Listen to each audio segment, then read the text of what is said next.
going to say to them, oh, you didn't come to work for 3 months. Yeah. What need of yours wasn't I meeting? I mean, I had 2 students last year that basically missed 3 months of school days in first period art.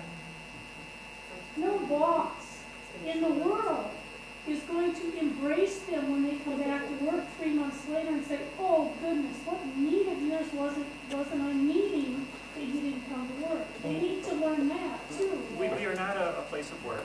No, I know, but We're a place of learning and developing young people. no, but what I'm saying is that what if we're teaching students about life, they have got to also understand that when you go out in the real world, no one's going to be coddling you. They know all about the real world. They know their version. They know their version of it, and that's exactly right. And you know your version of it.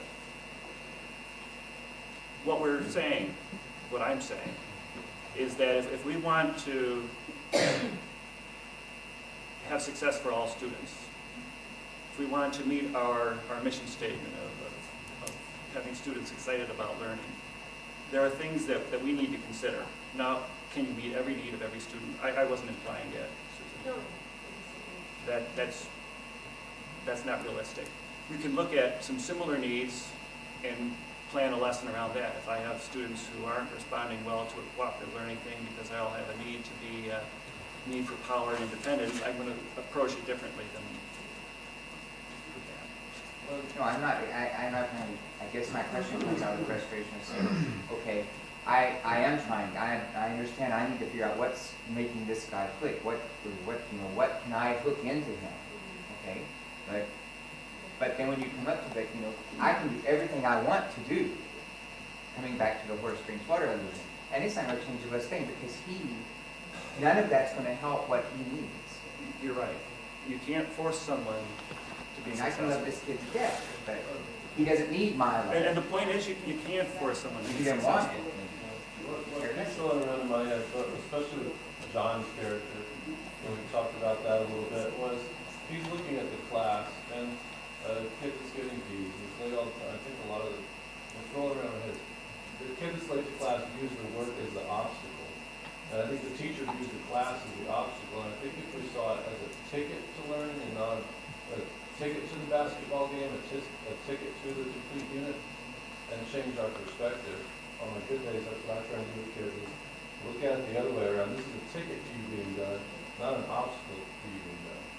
Find a way to make it work. Let's work together and find a way to make you happy and me happy, and then we can move on and approach the next obstacle. Instead of sitting and focus on this one and belabor this one until neither of us care anymore. That seems to work best for me. It keeps rolling around every time somebody says something. It seems like we're looking at this child's need and want as an obstacle to what we're trying to do, and not a ticket, not an opportunity to get them where they want to go, and that's where we want to go, so we can go to the next thing. And I think it applies to after school and life later and outside of school. We can't control that, but we can give them the positive, step by step, piece by piece, item by item, to build enough success that when they get to that, they know what to do, not one more obstacle in the list of obstacles. Does that make Very sense? well put. Yes. No, that was excellent. To look at it as an opportunity to master this, not an obstacle to master this, I think is a shift that would help both the student and the teacher on stage move past this problem. If you shift your frame of view that what they're doing isn't bad or insurmountable, it is a learning opportunity for everyone.